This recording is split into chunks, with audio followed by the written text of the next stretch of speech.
बिस्मिल्लाहिर्रहमानिर्रहीम। आप लोगों को बच्चों आवाज सही आ रही है? बिल्कुल।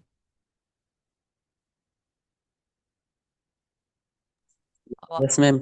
चलें ठीक है, स्टार्ट करते हैं क्लास ताकि फिर जल्दी टॉपिक हमारा कंप्लीट हो जाए। डोअर वाला हमारा टॉपिक जो था ये हमने स्टार्ट किया था, तो इसको हम आज जो है थोड़ा सा शुरू से लेके ये मुख्तसर बिल्कुल जो है इसको समराइज वे में थोड़ा सा पढ़ लेते हैं कि डोअर है क्या और जो है वो इसकी क्या कंडीशंस होती हैं। ठीक है, सबसे पहली बात तो ये कि जो डोअर अमाउंट है, it is payable by husband to his wife it in the lieu of marriage. ये जो है जब शादी होती है किसी की भी तो उसके अंदर ये डोअर अमाउंट जो है वो फिक्स किया जाता है।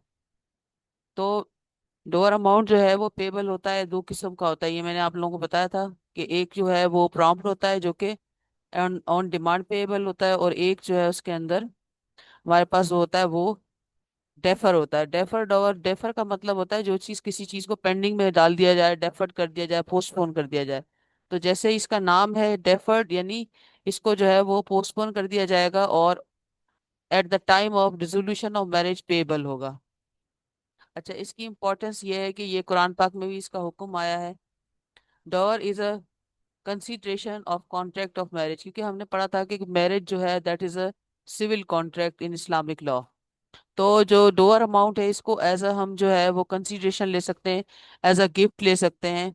और ये इसलिए दिया जाता है क्योंकि जिस वक्त ये स्टार्ट हमारे जो इस्लाम का जो है वो आगाज था, उस टाइम पे जो अरेबिक जो है वो कबाइल हुआ करते थे उस टाइम पे। उस वक्त जब भी कोई मर्द शादी किया करता था तो तोहफे के तौर पर अपनी बीवी को इज्जत देने के लिए कुछ ना कुछ अमाउंट एज अ गिफ्ट दिया जाता था उसको। तो जब इस्लाम ने जो है वो अपना सबसे पहला जो है वहां पर एक रखा, बुनियाद रखी, तो उसके अंदर एक वुमेन की जो रेस्पेक्ट है उसको मद्देनजर रखते हुए एक डोअर अमाउंट जो है वो रखा गया था, जो कि एज अ गिफ्ट समझा जाता था। और अभी भी ये, क्योंकि इसकी इंपॉर्टेंस ये है कि इसका जिक्र कुरान में भी हुक्म आया है देने का। ठीक है, अब इसकी इंपॉर्टेंस के अंदर सबसे पहली बात है, Quran has underlined the importance of door. You must wish them vibes in consideration of the property. या तो देखें, ये जो डोअर अमाउंट है ये कोई भी चीज दी जा सकती है एज अ प्रॉपर्टी, जो है वो भी दी जा सकती है एज अ डोअर। कोई सम ऑफ मनी हो सकता है। ठीक है, और कोई भी एक पर्टिकुलर चीज हो सकती है, गोल्ड हो सकता है।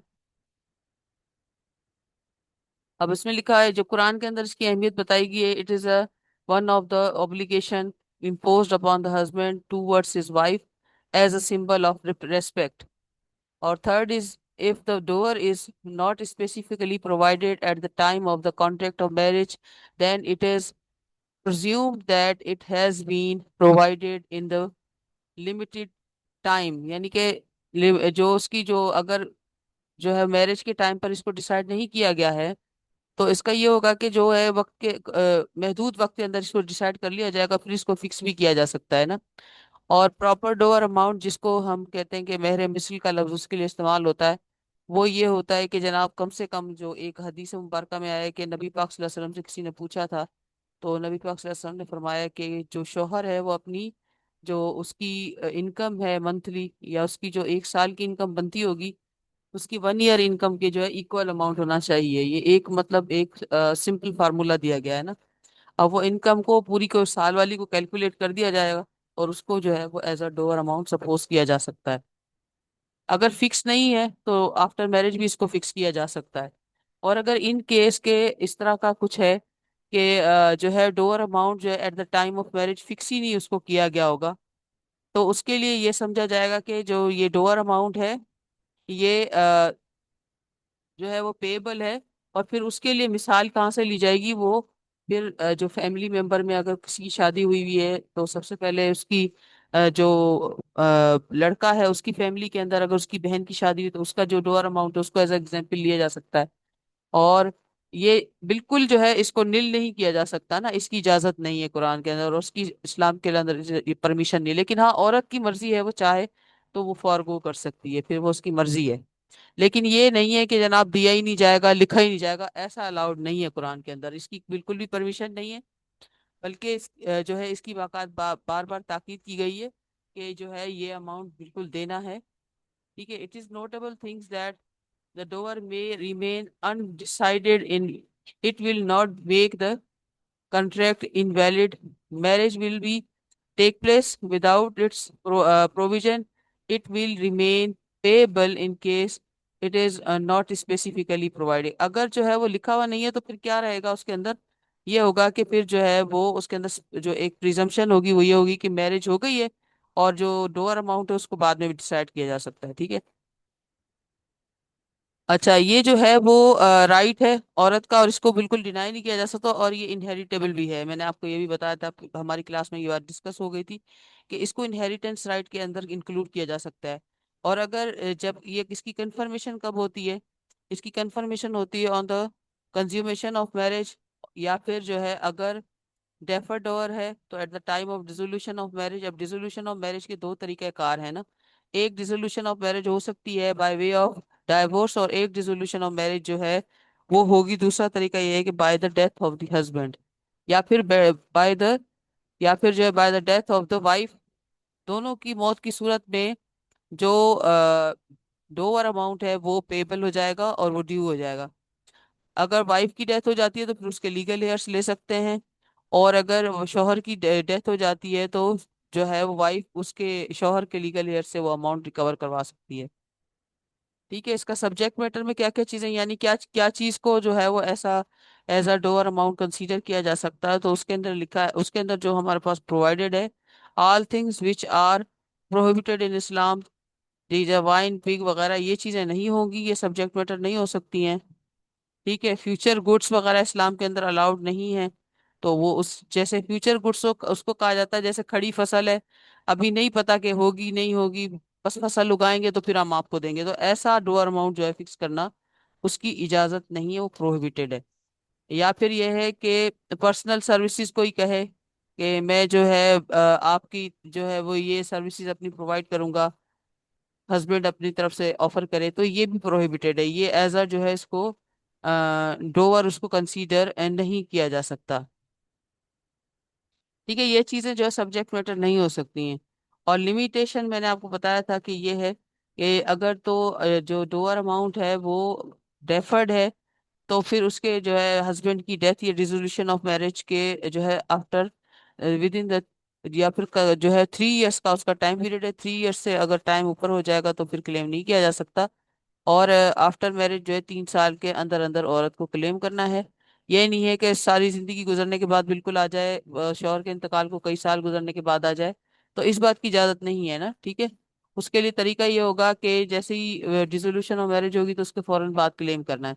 और या फिर अगर जो है वो इन केस ऑफ डेफर्ड, और अगर प्रॉम्प्ट ओवर है तो उसका तरीकाकार तो ये होता है कि ऑन डिमांड है, लेकिन ये है कि अगर डिमांड नहीं किया गया है तो वो भी फिर after eight the time of dissolution of marriage जो है वो बिल्कुल उसको पे किया जा सकता है। ठीक है। अच्छा, और इसके अलावा इसके अंदर कोई जो, अगर हम आ जाते हैं चीजें, तो इसके अंदर तकरीबन हमने बाकी सारा कवर कर लिया था। अच्छा, और अगर आप लोगों को ये कोई किथां क्वेश्चन। टेंशन रखणी है वाया। हेलो। ॿुधा न हुयो को वांदो बीठो हुओ। क्या हो गया भाई, किससे रोज़ सुबुह रोज़ छा कंदो? कैसा पिया ॻाल्हायो बेटा? न न थधिकार लॻी पई आहे। हेलो।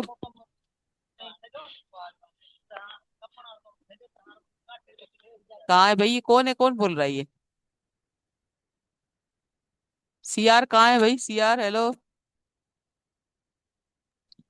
मैम सीआर काफ पे बैठा है, ये दूसरा बंदा था, बंद करवा दिया, बंद हो गई है। नहीं, मैंने उसको म्यूट किया तो है, लेकिन बहरहाल वो सीआर को जो है वो बोल देते हैं कि वो अटेंडेंस लेना शुरू कर दे, कि हमारा टॉपिक जो है वो हम इसको कंटिन्यू करें। ठीक है। अच्छा जी। तो काइंड्स ऑफ डोवर के अंदर मैंने आपको बताया था कि जो हमारे पास स्पेसिफिक, अगर हम देखें इसको टेबल के जरिए अगर हम जाहिर करें कि इसकी कैसे होगी टाइप्स, तो इसमें है कि जो डोवर है वो सबसे पहले तो ये है कि स्पेसिफिक होगा, स्पेसिफाई करना पड़ेगा उसको, और जब हम उसको स्पेसिफाई कर लेंगे तो फिर उसके बाद जो है वो उसकी दो किस्में, प्रॉम्प्ट और डेफर्ड। ठीक है।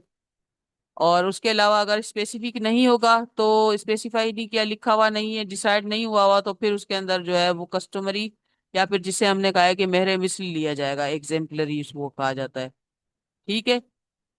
अच्छा, और आपको मैंने बताया था, जैसे अभी हमने अभी डिस्कस किया कि प्रॉम्प्ट डोवर जो होगा ऑन डिमांड है, और डेफर्ड डोवर जो है at the time of dissolution of marriage, किसी भी दोनों सूरतों में हो सकता है। वो चाहे फिर हस्बैंड की डेथ की सूरत में हो, या चाहे जो है इन केस ऑफ डाइवोर्स हो, दोनों सूरतों में। अच्छा जी। अब प्रॉपर डोवर जो होगा, the following points are to be taken into the consideration for the settlement of proper dower. Proper dower उसे कहा जाता है कि जहां पर डोवर जो है फिक्स नहीं हुआ हुआ, अब उसको सेटल करना है कि उसको कितना होना चाहिए, ठीक है। तो उसके लिए यह है कि personal qualification of wife such as the education वगैरह, ये कैरेक्टर, ये चीजें नहीं होंगी। इन चीजों को नहीं देखा जाएगा कि भाई इसकी कितनी एजुकेशन है, कैसे उसको डोवर दें, क्या करें, ये चीज नहीं होगी, ठीक है भाई। अच्छा जी। और ये चीज होगी कि भाई देखें, जो हैसियत होती है, जो शौहर है वो देने वाले की हैसियत क्या है, वो कितनी अमाउंट दे सकता है, ये चीज देखी जाएगी, इंपॉर्टेंट है। और डोवर अमाउंट जो है फैमिली के अंदर दूसरे लोगों का कितना जो है वो सेटल हुआ हुआ है। फैमिली में, फैमिली के अंदर कौन कौन शामिल होगा, कि भाई जो फादर्स की जो फैमिली है, जो डोर जिसका तय किया जा रहा है, जिस औरत का तय किया जा रहा है, उसके फादर की फैमिली के अंदर दूसरी औरतों का कितना जो है वो रखा गया था। और उसके अलावा ये कि जो औरत है वो किस बैकग्राउंड से ताल्लुक रखती है, गरीब है या वो अच्छा जो है उसका ताल्लुक जो है बहुत काफी पैसे वाले खानदान से है, तो उसको अगर आप कम डोअर अमाउंट उसका फिक्स करेंगे तो उसकी इंसल्ट समझी जाएगी। तो उसी तरह से जो है डोअर अमाउंट फिक्स करते हुए सोशल स्टेटस ऑफ वाइफ भी देखा जाएगा, उसकी जो है जो उसकी पोजीशन वगैरह है, वो देख कर उसके मुताबिक जो है वो सेटल किया जाएगा। और उसके अलावा इकोनॉमिक कंडीशन हस्बैंड की, मैंने जैसे आपको बताया, क्योंकि ये डिपेंड करेगा कि पे करने वाला बंदा जो है वो पे कर भी सकता है या नहीं। अगर ऐसा अमाउंट स्पेसिफाई नहीं हुआ हुआ, लेकिन अगर आप स्पेसिफाई खुद कर रहे हैं और इतना अमाउंट आपने जो है अगर तय कर दिया कि जनाब, वो फिर पता चला पे ही नहीं कर पा रहा बंदा, तो ऐसी सूरत हाल में उसको कंडीशंस को देखते हुए रखा जाएगा। Any other important condition which must be considered at the time of deciding matter, उस वक्त हालात के मुताबिक अगर कोई दूसरी बात सामने आ जाएगी तो उसको भी कंसीडर किया जा सकता है। अच्छा, मैं आप लोगों को अनम्यूट कर दूंगी, ठीक है। जब जिस वक्त हमारा ये टॉपिक हो जाएगा कंप्लीट करके कोई क्वेश्चन करना है तो फिर भले कर ले, ठीक है। अच्छा, उसके बाद हमारे पास है कि कंफर्मेशन का, मैंने आपको बता दिया कि कंफर्मेशन कैसे होगी। अगर जो है वो मैरिज कंज्यूमेटेड हो गई, कोहैबिटेशन हो चुकी है, तो फिर जो है वो कंफर्म हो जाएगा। और उसके अलावा जो है आ, या फिर वैलिड रिटायरमेंट वाला हमने ऑप्शन पढ़ा था। वैलिड रिटायरमेंट कहते हैं कि अगर औरत जो है वो उसकी एज 40 ईयर्स हो गई है, जैसा कि एक स्टैंडर्ड जो है एज 45 ईयर्स रखी हुई है, तो वो एक टाइम पीरियड होता है जिसके अंदर जो है औरत का जो मेंस्ट्रुअल पीरियड होता है वो बंद हो जाता है, तो उसको वैलिड रिटायरमेंट कहा जाता है। या फिर डेथ ऑफ द हस्बैंड के ऊपर जो है ये कंफर्म हो जाएगा। अगर शौहर की का इंतकाल हो जाता है और जो है उसके पास औरत को नहीं पे होता है, तो उसके पास क्या क्या रेमेडीज अवेलेबल होंगी, ठीक है।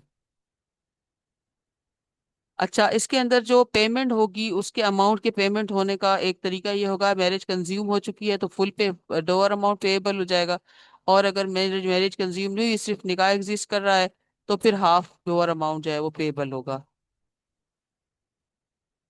अच्छा, रेमेडीज औरत के पास ये है कि wife may refuse cohabitation until dower is paid. औरत ये कर सकती है कि ताल्लुक ना रखे अपने शौहर से और कहे कि आप मेरा डोअर अमाउंट पे कीजिए, तो मैं फिर उसके बाद आपके साथ ताल्लुक रखूंगी। उसके बाद ये है कि राइट ऑफ डोअर इज जो है ये, इसको एक उधार समझा जाएगा। जैसे अगर शौहर का इंतकाल हो जाता है, जैसे दूसरे लोग उधार मांगने के लिए आ जाते हैं, आप देखें किसी का इंतकाल हो जाता है कि भाई मेरे पैसे देने थे इस बंदे ने, तो ये एक डेट समझा जाएगा, इसको उधार समझा जाएगा।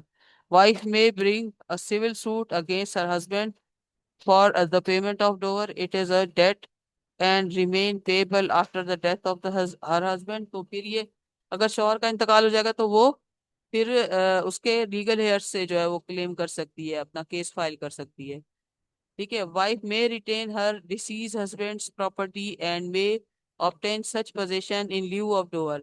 ये हमने जो है जो है डिस्कस किया था कि कोई भी अगर औरत चाहती है कि वो अपने शौहर की प्रॉपर्टी को जैसे जहाँ से किराया उसको आ रहा है, या फिर जो है वहां से उसको कोई इनकम आ रही है, तो पेमेंट, लेकिन फिर उसके लिए उसको अकाउंट फॉर होना पड़ेगा ना, उसका हिसाब किताब देना पड़ेगा। जब उसका अमाउंट पूरा हो जाएगा तो वो प्रॉपर्टी फिर उसको लीगल हेयर्स को लौटानी पड़ेगी, और वो भी one of the legal heir है। तो इस सूरत हाल के अंदर उसको करना ही होगा कि जो उसके पास जो है वो डोअर अमाउंट के लीव के अंदर उसने प्रॉपर्टी रखी हुई है, तो उसको जो है उसमें से उतना अमाउंट उसमें से वो रिसीव कर सकती है जितना उसका जो है वो ड्यू हो रहा है, और उसमें से जो है उसका अपना हिस्सा भी माइनस हो जाएगा, क्योंकि वो 1/8 प्रॉपर्टी भी लेगी अपने शौहर की, जाहिर है वो खुद भी लीगल हेयर है। तो जैसे बाकी उधार अदा करने वालों को जो अदा करने हैं सारे उधार के अंदर उनका उनको एज अ जो उसका लीगल हेयर का एक हिस्सा बनता है, प्रॉपर्टी का एक शेयर बनता है, बिल्कुल उसके मुताबिक जो है उधार भी पे करना होगा तमाम लीगल हेयर्स को। तो क्योंकि औरत खुद भी एक लीगल हेयर की लिस्ट के अंदर है, one of the legal heir है, तो उसका अपना जो एक 1/8 है वो उसमें से माइनस हो जाए वो होगा जब वो रिसीव करने आएगी तो। ठीक है, यहाँ तक जो है वो क्लियर हुआ आप लोगों को? Yes ma'am.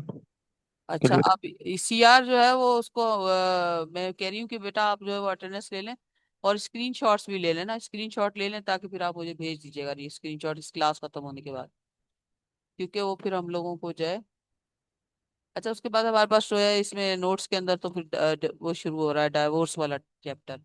तो जो हम लोग पढ़ चुके हैं डोवर के अंदर, तो डोवर में हमारा तकरीबन जो है सारा तकरीबन हमने टॉपिक कंप्लीट कर लिया था वैसे क्लास में भी, लेकिन आज मैंने पूरा शुरू से लेके आखिर तक इसको रिपीट किया है ताकि किसी के अगर जहन में कोई जो है वो डाउट रहे हुए हो तो उसको क्लियर कर लें। एक तो ये हमने उसके अंदर यहाँ तक तो बिल्कुल क्लियर पढ़ लिया था कि भाई वो केस फाइल कर सकती है, उसका जो डेट है वो अनसिक्योर्ड डेट की कैटेगरी में आएगा, उसके लियो में कोई प्रॉपर्टी को वो मॉर्गेज नहीं कर सकती। हाँ, अलबत्ता इतना ये है क्योंकि वाइफ है, तो वाइफ के पास अक्सर कभी घर या कोई ना कोई मकान या दुकान, कुछ चीजें ऐसी होती हैं जो हस्बैंड अपनी लाइफ टाइम में ही अपनी वाइफ को दे दिया करते हैं कि भाई ठीक है यहाँ से इनकम आ रही है आप लेते रहो। इसी तरह अगर उसकी डेथ हो जाती है शौहर की, तो वो अमाउंट को रिसीव करने की पर्पस के लिए उस प्रॉपर्टी से इनकम जहाँ से उसको आ रही थी उसको रिसीव करेगी, लेकिन फिर अकाउंट फॉर करना होगा उसको, हिसाब किताब देना होगा जो बाकी लीगल हेयर्स हैं उनको, और जैसे उसका अमाउंट पेएबल जो है वो कंप्लीट होगा तो प्रॉपर्टी उसको बाकी लीगल हेयर्स को रिटर्न करनी होगी। ठीक है। अच्छा, अब इसमें से किसी के जहन में कोई सवाल हो तो भले पूछ लें, फिर नहीं तो जो है वो हाजिरी लेके क्लास को हम खत्म कर लेते हैं।